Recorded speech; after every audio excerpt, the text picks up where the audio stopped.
pasal-pasal yang diterapkan oleh penyidik memang tidak layak untuk menahan seseorang atau tidak patut untuk menahan seorang artis tersebut yang berinisial NM. Jadi makanya sampai sekarang kan penyidik tidak melakukan aksi-aksi yang preventif kan terhadap NM. Jadi menurut saya ini kepada masyarakat juga ya, masyarakat Indonesia, kepada pengacara daripada Ibu Reza Gladys selaku pelapor, selaku korban. Nah, kelihatannya adalah penetapan tersangka terkait dengan perkara yang dilaporkan oleh Dr. Reza Gladys. Menurut saya dugaan pasalnya memang tidak layak untuk menahan NM. Makanya penyidik secara subjektif menilai tidak ada perlu lakukan upaya paksa. Nah, dugaan saya seperti itu. Jadi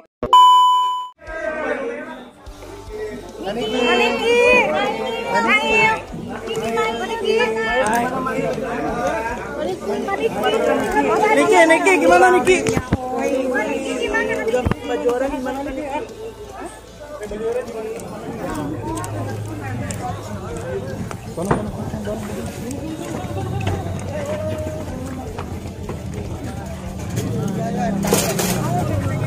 Kaniki gimana Kaniki?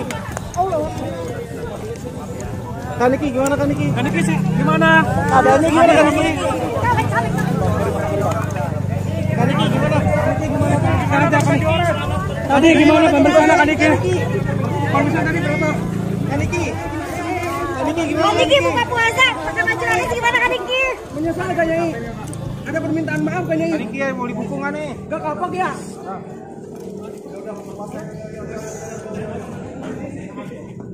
Handphone gue ada yang jatuh deh kayaknya. Handphone siapa? Handphone aku, makasih Bu. Sepatu siapa nih? Sepatu siapa yang copot? Bu, gak bisa Bu.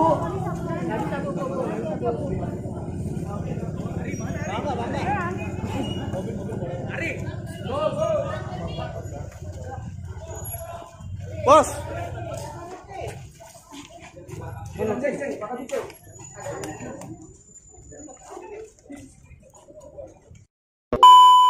Ini bulan puasa ya, kita itu diuji banget dengan melihat banyaknya hal-hal yang janggal yang terutama penegak hukum ini.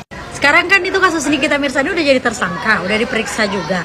Nah, kasus penyuapan, masa yang disuap doang yang ditangkap, woi, yang penyuap juga dong yang diperiksa. Kenapa ini penegak hukum ini nggak mau manggil yang menyuap? Biasanya kan kalau misalnya ada kasus suap, yang penyuap dan disuap, ini sama-sama jadi tersangka.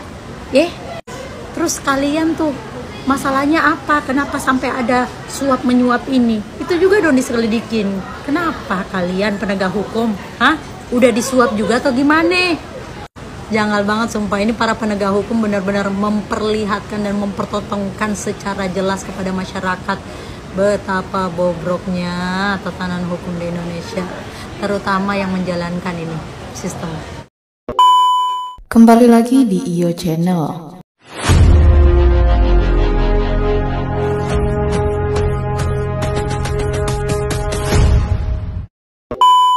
Baiklah, kali ini saya akan membahas tentang Nikita Mirzani resmi ditahan. Nikita Mirzani santai dan senyum pakai baju oranye. Untuk selengkapnya simak video berikut ini. Nikita Mirzani ditetapkan sebagai tersangka oleh pihak Polda Metro Jaya atas laporan dari Dr. Reza Gladys terkait dugaan tindak pidana pemerasan, pengancaman, serta tindak pidana pencucian uang. Yang kemudian Nikita Mirzani dijerat dengan pasal berlapis dengan ancaman hukuman 20 tahun penjara. Jika kasus ini berlanjut ke pengadilan, maka pasal-pasal yang diterapkan terhadap Nikita Mirzani akan diuji di muka persidangan. Perlu kita tahu bersama bahwa hukum di negara kita menganut asas praduga tak bersalah yang menyatakan bahwa setiap orang yang menjadi tersangka kemudian ditangkap lalu ditahan dan dihadirkan di muka persidangan wajib dinyatakan tidak bersalah sebelum ada putusan pengadilan yang menyatakan orang tersebut bersalah dan telah memiliki kekuatan hukum tetap. Jadi, walaupun Nikita Mirzani telah ditetapkan sebagai tersangka, namun dia wajib dinyatakan tidak bersalah sebelum ada putusan pengadilan. Pandangan saya, karena saya ditanya selaku praktisi aja ya. Oke, saya menjawab selaku praktisi. Oke, saya memberikan suatu tanggapan terhadap suatu peristiwa yang melibatkan seseorang artis berinisial NM ya. Nah, menurut dugaan saya sepertinya memang NM ini sudah ditetapkan tersangka. Oke. Nah, sudah ditetapkan tersangka. Memang kalau normatif hukumnya ya kan, seseorang yang ditetapkan tersangka itu wajib harus menjalani pemeriksaan sebagai tersangka. Ya, harus dan wajib sebenarnya dia menjalani pemeriksaan sebagai tersangka. Akan tetapi ya kan, penyidik berwenang menilai pemeriksaan tersebut patut untuk menahan seseorang tersangka atau tidak perlu dilakukan penahanan terhadap seseorang tersangka tersebut. Nah, menurut saya di perkara NM ini, saya rasa penyidik berkesimpulan tidak perlu dilakukan penahanan, makanya nggak perlu dikejar NM itu. Nah, menurut saya pandangan subjektif daripada penyidik terkesan bahwa NM ini sebenarnya nggak perlu dilakukan penahanan sehingga mereka tidak terlalu mendesak seperti itu. Nah, ataupun pandangan itu kan bisa didasarkan dari pasal yang diterapkan oleh penyidik. Mungkin pasal-pasal yang diterapkan oleh penyidik memang tidak layak untuk menahan seseorang atau tidak patut untuk menahan seorang artis tersebut yang berinisial NM. Jadi makanya sampai sekarang kan penyidik tidak melakukan aksi-aksi yang preventif kan terhadap NM. Jadi menurut saya ini kepada masyarakat juga ya, masyarakat Indonesia, kepada pengacara daripada Ibu Reza Gladys selaku pelapor, selaku korban. Nah, kelihatannya adalah penetapan tersangka terkait dengan perkara yang dilaporkan oleh Dr. Reza Gladys. Menurut saya dugaan pasalnya memang tidak layak untuk menahan NM. Makanya penyidik secara subjektif menilai tidak ada perlu lakukan upaya paksa. Nah, dugaan saya seperti itu. Jadi kalau memang ada pemahaman penyidik terhadap subjektivitas ketika memeriksa NM, ya saya rasa itu kewenangan full ada di mereka. Jadi kita hanya bisa mendorong hukum itu ditegakkan saja. Nah, tapi ingat, seseorang itu layak ditahan atau tidak adalah kewenangan penyidik dan subjektivitas penyidik.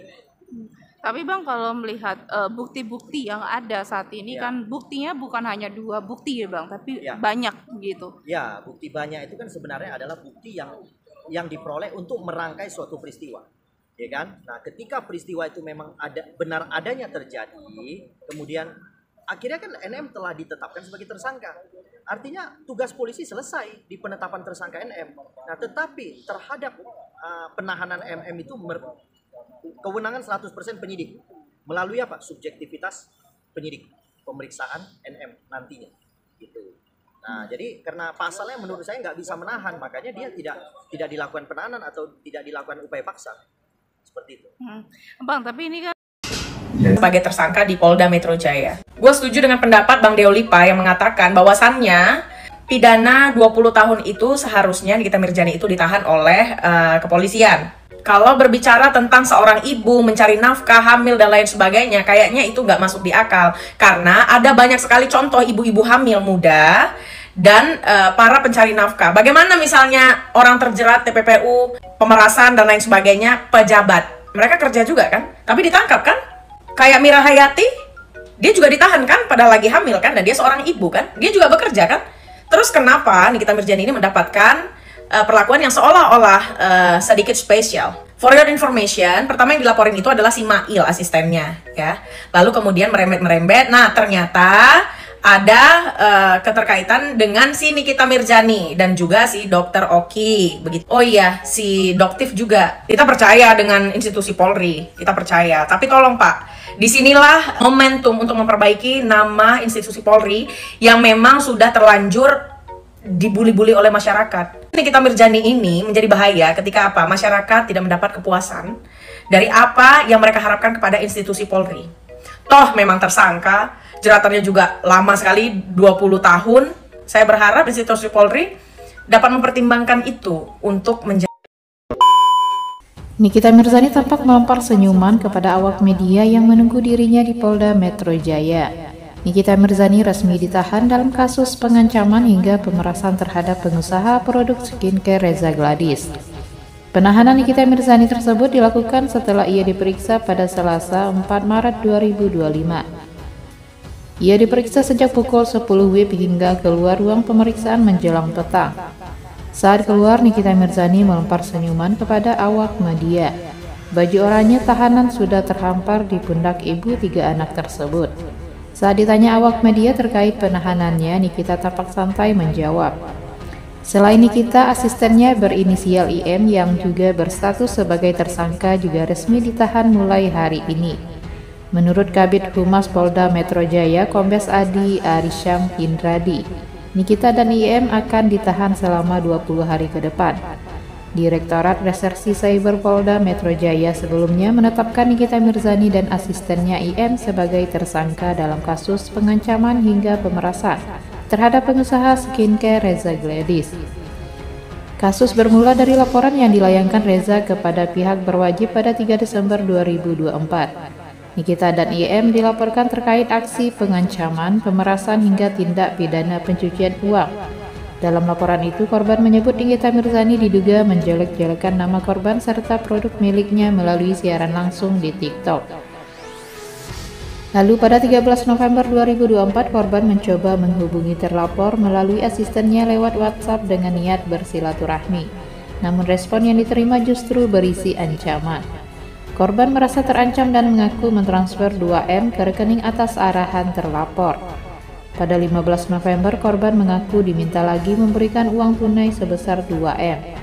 Dalam kasus ini, Nikita dan IM dijerat pasal 27B ayat 2 dan pasal 45 ayat 10 Undang-Undang ITE dan pasal 368 KUHP tentang dan atau pasal 3 dan pasal 4 Undang-Undang Tindak Pidana Pencucian Uang dengan ancaman pidana paling lama 20 tahun penjara.